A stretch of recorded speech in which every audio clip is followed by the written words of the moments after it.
Vamos a estar continuando con el tema que hemos estado trayendo días atrás, sobre poseer tu herencia. Dios tiene una herencia para cada uno de nosotros y Él quiere que nosotros lleguemos a ese momento de que el propósito de Dios en nuestras vidas se cumpla.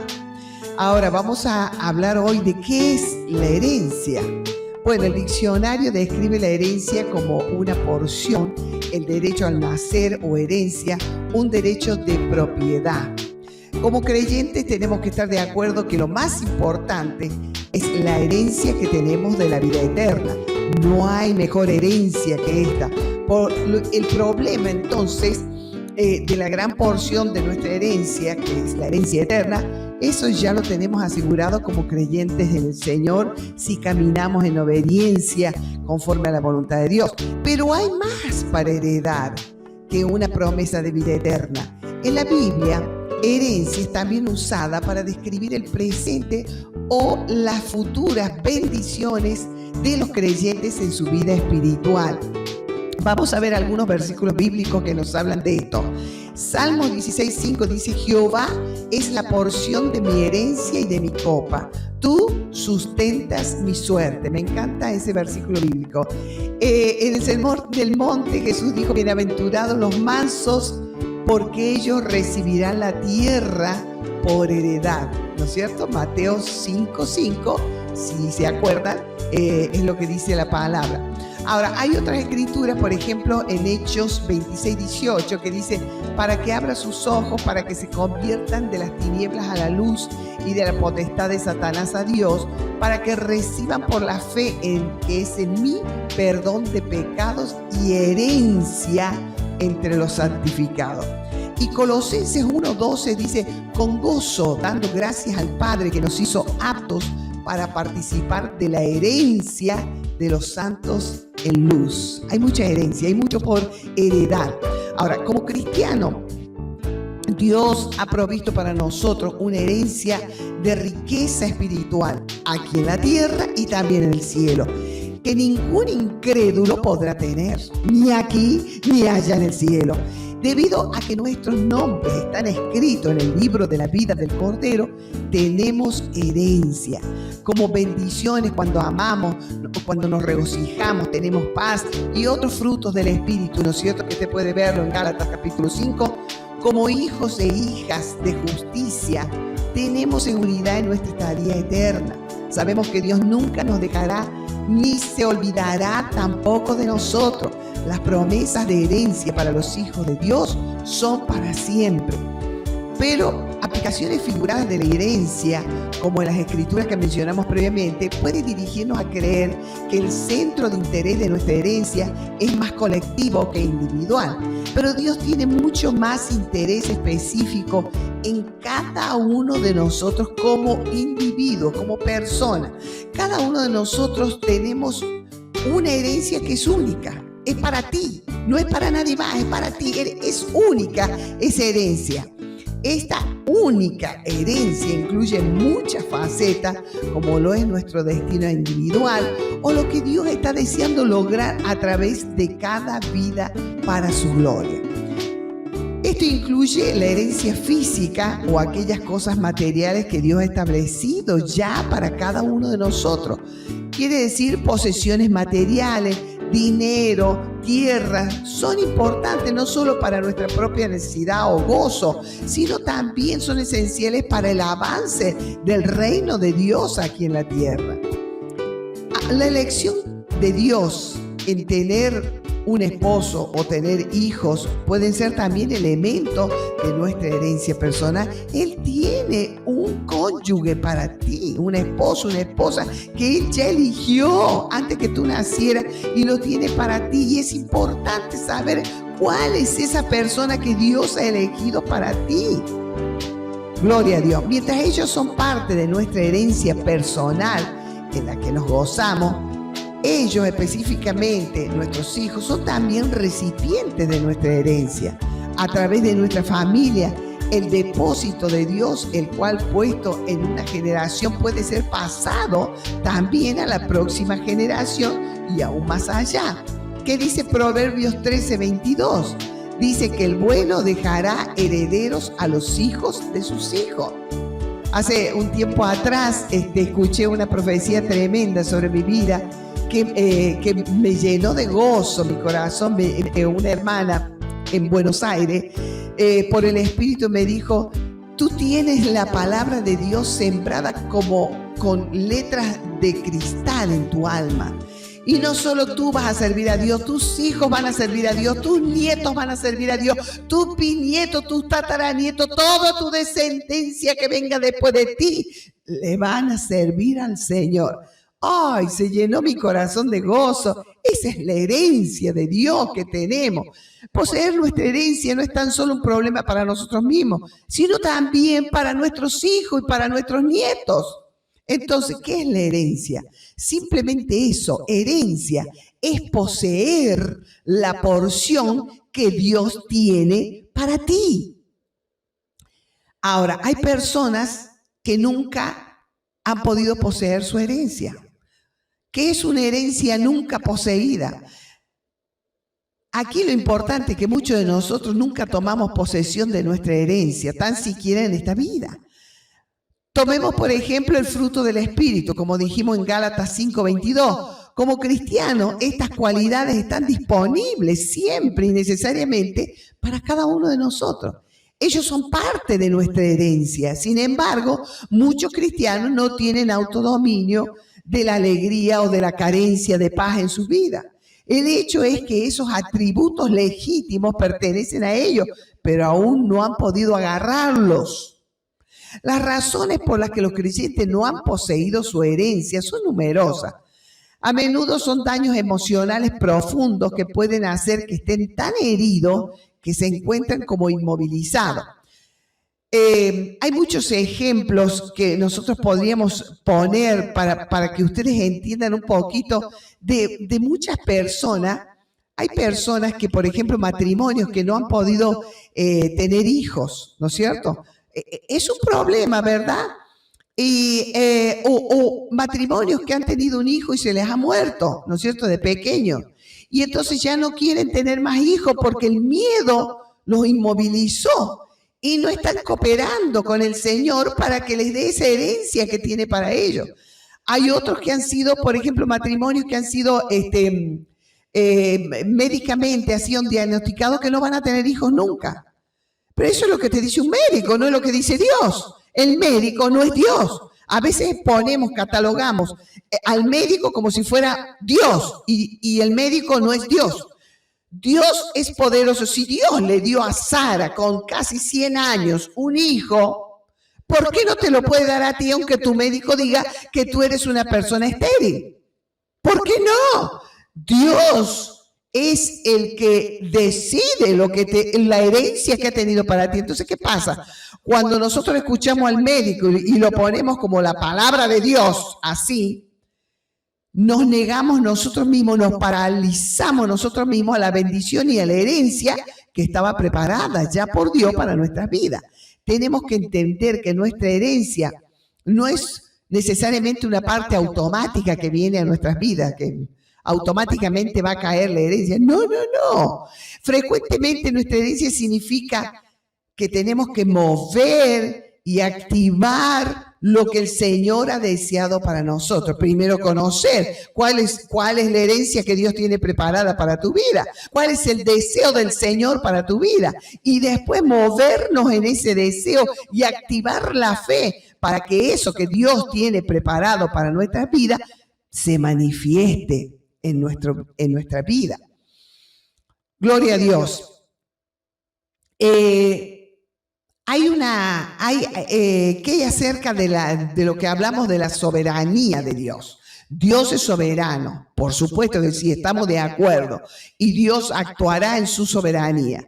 Los pensamientos que Dios tiene hacia nosotros son una herencia para nosotros que puede ser que nunca la poseamos, llevándonos a una pregunta histórica: ¿qué hay acerca de la soberanía de Dios? Si queremos que pase algo, ¿acaso no está dado? La respuesta es sí y no. Dios es soberano, sí. Él es el autor y creador de nuestra existencia. es capaz de intervenir en cualquier vida, en cualquier tiempo. Con todo, incluso en las páginas de la Escritura dice de cómo el Señor a través de un acto de soberanía elige dar un comienzo humano imperfecto de dominio sobre la tierra, como lo dice en Génesis 1:28. Dentro de las reglas de ese dominio, Dios nos dio lo correcto para que hagamos nuestra propia elección y vivamos con las consecuencias de nuestras elecciones. Hemos sido creados con una voluntad libre, ojo. Dios nos dio una libre voluntad, un libre albedrío con el cual a menudo parece que se contradijese con la voluntad de Dios. Como resultado, la perfecta voluntad de Dios no ha sido necesariamente hecha sobre la tierra hasta la caída de la raza humana. Su voluntad fue claramente que Adán y Eva tenían que vivir en una comunión eterna con Dios en el jardín del Edén. Esa fue la voluntad de Dios.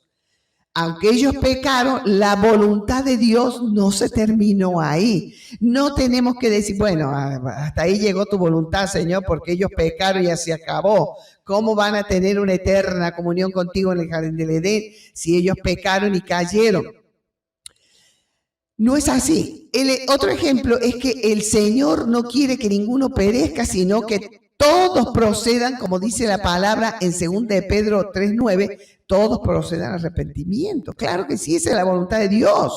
La voluntad perfecta de Dios, que todo ser humano se arrepienta de sus pecados y vaya hacia Dios. Aunque la gente que nunca ha venido al arrepentimiento están pereciendo cada minuto, cada día. Pero la voluntad de Dios es que todos vengan al arrepentimiento. La voluntad de Dios no se ha terminado en la tierra y en cada muerte de un incrédulo tampoco. La propia oración del Señor por sí misma ofrece suficientes pruebas de que la voluntad de Dios no es aparentemente una ocurrencia, algo que ocurre automáticamente.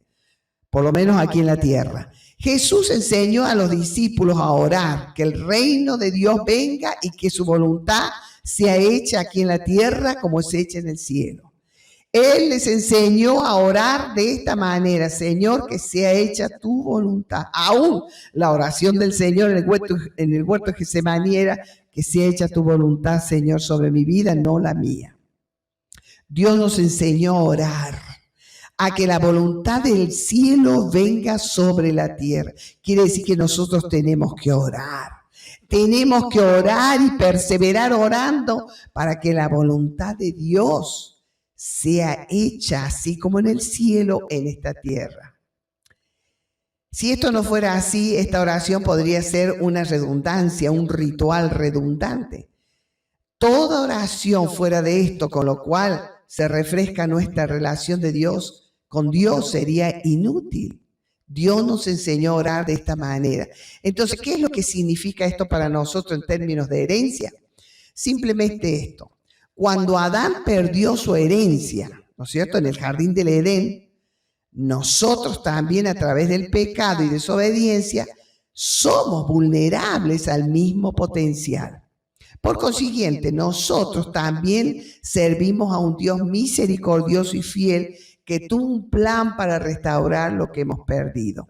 A través de Jesús, Dios restauró a la raza humana, la cual se había perdido a través de Adán, ¿no es cierto? Dios restauró la oportunidad de tener una vida eterna en comunión con Dios.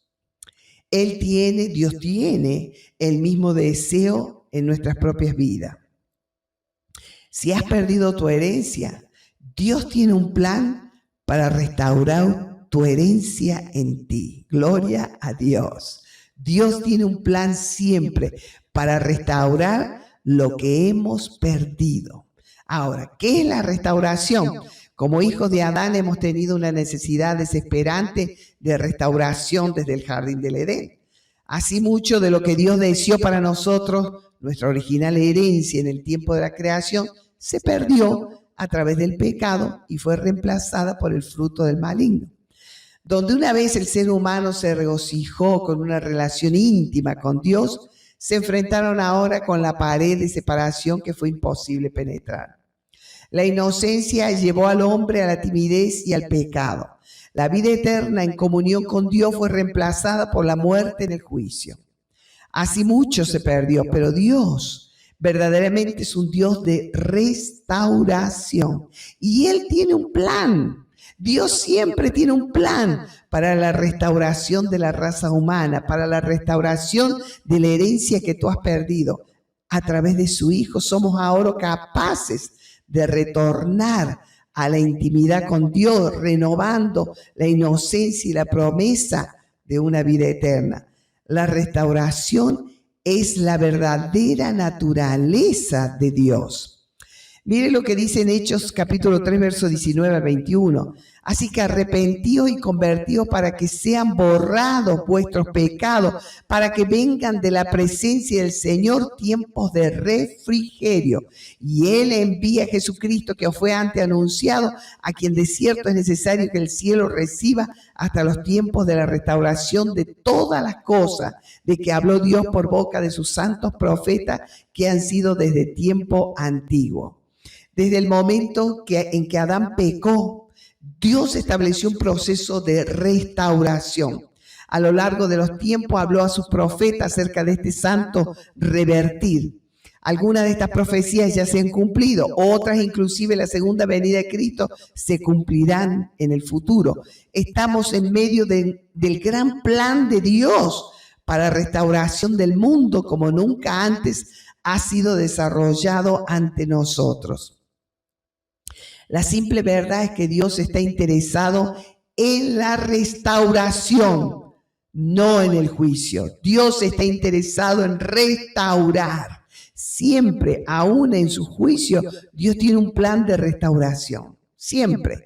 Dios usó a Noé, por ejemplo, como un instrumento de restauración y llenó la tierra después de su duro juicio.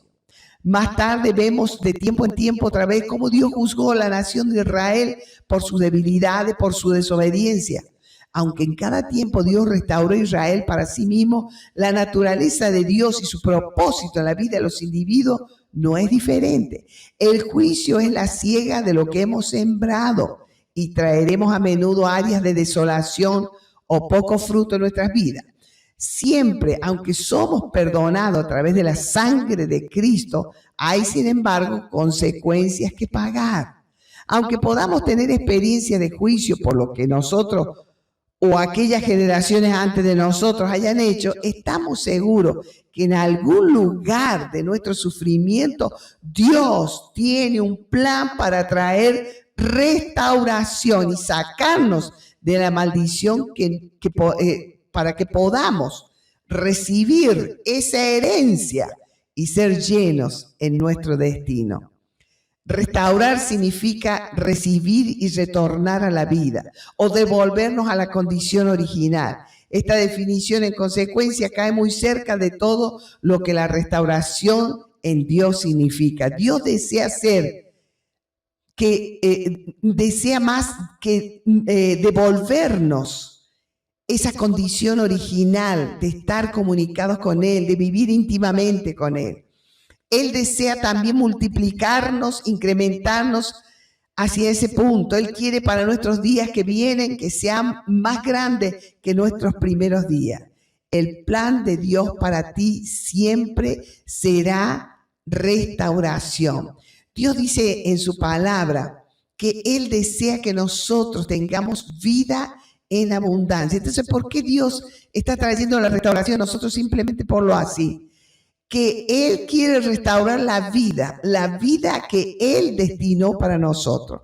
Su primer método de restauración es a través de la obra redentora de Jesús, para que podamos tener un entendimiento adecuado de lo que la vida de Jesús significa. Tenemos que entender este versículo de Juan 10:10, cuando el Señor dice: yo he venido para que tengas vida y para que la tengas en abundancia. Este versículo está lleno de tremendas promesas y ciertamente para mirarlo más de cerca. Primero, este pasaje promete para que la tengan. La palabra la tengan referida a este pasaje se vuelve clara cuando leemos el contexto. Jesús está predicando de sí mismo como el buen pastor. y ellos las ovejas de su prado. Este pasaje en consecuencia está escrito incluyendo a cada uno de nosotros que somos sus ovejas. Si has aceptado a Jesús como tu Salvador y le sigues a Él como tu Señor, las promesas de este pasaje son para ti.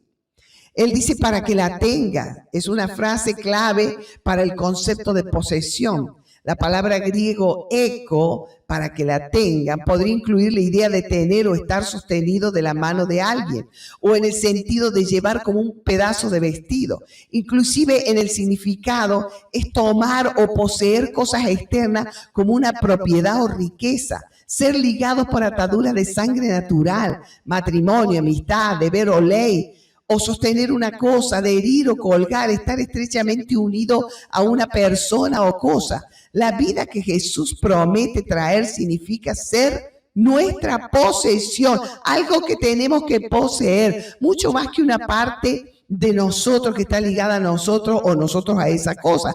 Entonces, ¿qué es exactamente la vida? Físicamente la vida es la propiedad en animales, plantas y seres humanos, que hacen posible el obtener los elementos por los cuales producir energía, creando crecimiento y adaptándose a sí mismo a lo que le rodea y reproducir su especie. Cada uno se reproduce según su especie. Aunque esta puede ser una estricta definición de vida, Jesús está hablando acerca de mucho más que un simple tener existencia y reproducirse. La palabra griega zoe es la que ha sido traducida en este pasaje como vida.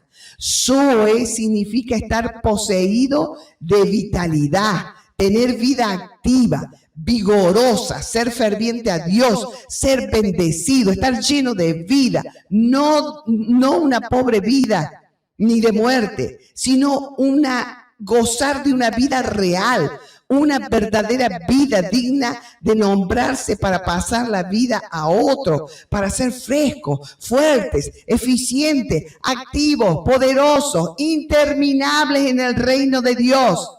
De esta definición Jesús se está refiriendo claramente a una vida física y a una vida espiritual rica en cualidades y en cantidades, tanto que esta palabra también denota la vida eterna en el reino de Dios. Pero Jesús no se detiene ahí. No solo nos regocijamos con esta calidad de vida y un futuro de esperanza en la eternidad, sino que tenemos una vida en abundancia.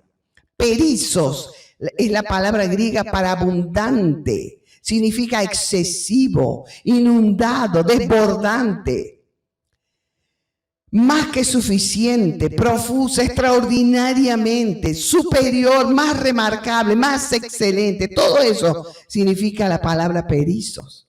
Además, las intenciones de Dios para nosotros son verdaderamente maravillosas. Él quiere sacarnos del lugar del juicio, de desolación, de poco fruto, hacia un lugar de abundancia, de restauración, a una vida abundante. Eso es lo que el Señor dice. Yo he venido para que tengas vida y para que la tengas en abundancia. Dios es un Dios de abundancia, no de escasez. La abundancia es total, física, espiritual y también en lo que necesitas financieramente. Dios es un Dios de abundancia. Él quiere que tú tengas una vida abundante. Quieras que tengas tu herencia, lo que Él preparó para que sea tuyo.